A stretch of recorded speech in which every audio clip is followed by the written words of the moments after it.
we did finally get an update on the Cam Sutton situation, right? We know back in March, he had the issue, domestic incident. From there, the Detroit Lions ended up releasing him. We signed him shortly after that. Then we're kind of waiting to see, what would come from it. NFL basically said that they gave him an 8-game suspension after reviewing everything.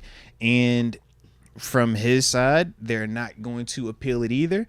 So 8 games is what it is in terms of the length of the suspension. We know that now. We know that essentially is once the regular season gets here, he won't be able to be, with the squad, right? For those first 8 games. Then after that, he's able to come back. That'll be November time frame. So for you, was your reaction to it, man, in terms of the length of the suspension and just it as a whole? I was surprised because it seemed like the way everyone was talking about Cam Sutton's situation, particularly from a legal standpoint, it wasn't going to be more than like 4 games. Mm-hmm. And because he initially got the felony dropped to a misdemeanor, and then the misdemeanor was going to be completely wiped out if he completed a program. This, off the field program. No one, and that's the other thing, like whether it was Steelers media or national media, when talking about a Cam Sutton suspension and getting back in the league, no one was talking about 8 games, right? Mm-mm. It was like, will he get any? Will it be 2? Will it be 4? I did not hear the phrase 8 games being popped up when talking about a Cam Sutton suspension at all going into it. So maybe I was just naive or ignorant to it, but I mean, I pay attention to NFL talk.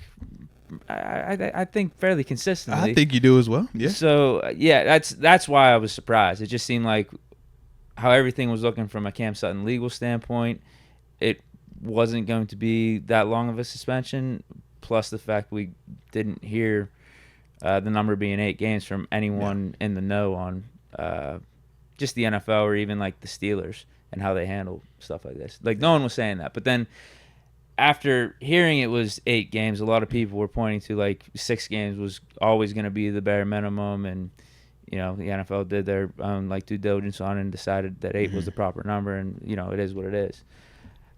I never heard it being 6 games. I never heard it being 8 games at all in the lead up to this. So that's kind of why I was surprised.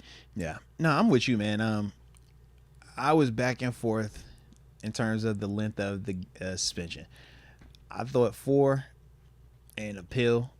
I thought if they did 6, you're appealing it to 3, whatever it is, you're going to cut it in half. So they might give you a big number, but that's for the appeal to give you a little bit of leeway, and that be that. So the 8 initially seemed like a big number, but I thought, you know what, man, this is the gentleman's agreement of NFL, make yourselves look good, throw out a big number, player, PA, y'all know what you're going to do, appeal it, we'll drop it down 2 games, we'll call it even. Him deciding to not appeal it was the part that kind of caught me off guard, but I kind of was back and forth on the decision. And my thing is, it's like, yes, by accepting it and not fighting it, you move on from it. It goes the rest a lot sooner. I think about Brady with Deflategate.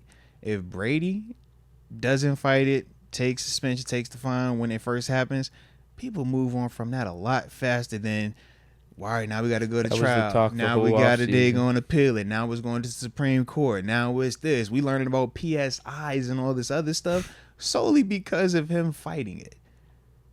And then when we go back and actually talk about the game and the impact of, we're like, bro, it was LeGarrette Blount game anyways.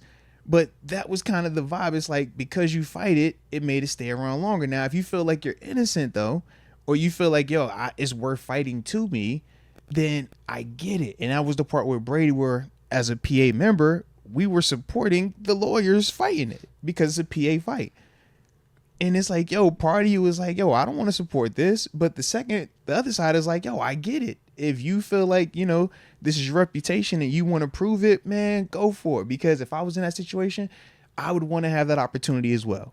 So with Cam, I kind of look at it like, you have this opportunity to fight it. You have opportunity to appeal it. But I can also understand you wanting to move on from it. You wanting to say, man, I made a mistake, and whatever the details are, we don't know that, and we don't ever have to know that. But you might just be saying, bro, I'm ready to move on from it. And if I feel like this is what I deem accountable for myself, then so be it. And that's the part where it's like, I respect that decision, but I was a little bit surprised with him and the PA just kind of be like, yo, you sure you don't want to fight the 8? Because that's a half a season. That, to me, if I'm just simply talking about roster configuration, if I'm a coach, if I'm a GM, 8 games is a lot more than 4, is a lot more than the 2 games. You know what I mean? Like, a half a season is drastically bro, we don't talk about half a seasons for dudes that pull a hamstring. We're like, he gonna miss a couple games, but half a season is a lot of time. That was the other part where it was just like, dang, man. But cause and effect. Put yourself in a position, NFL reviewed what they reviewed, and the threshold too for what we would say is legal breaking a law versus bad for optics are very different for the NFL. And I think that that's something that NFL we're seeing with this. Want. Yeah, this is like criminal case versus civil suit. Like criminal, yeah, man, we got a judge, jury. Yo, let's come out here. All right, everybody, you guilty, da-da-da, all the facts. Civil's like, hey, man, we kind of think you was wrong. Bet you wrong. NFL, they looking at it a similar way, man. They're like, yo, what does this do to the optics of the NFL? You being out there on that field, what does that mean?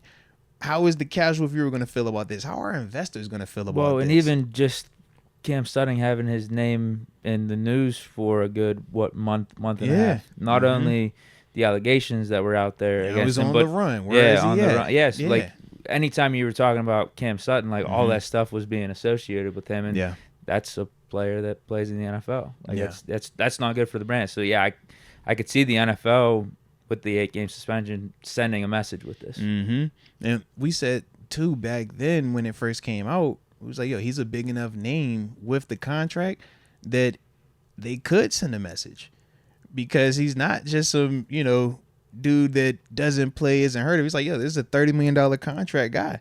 This is a guy that's kind of, risen up as a draft pick. That is a big name that was on an NFC championship team, playing in the game and stuff like that. So, yeah, that doesn't just go away quietly. And sometimes you do got to send that message in, because he's not so big where it's like, yo, you are above reproach.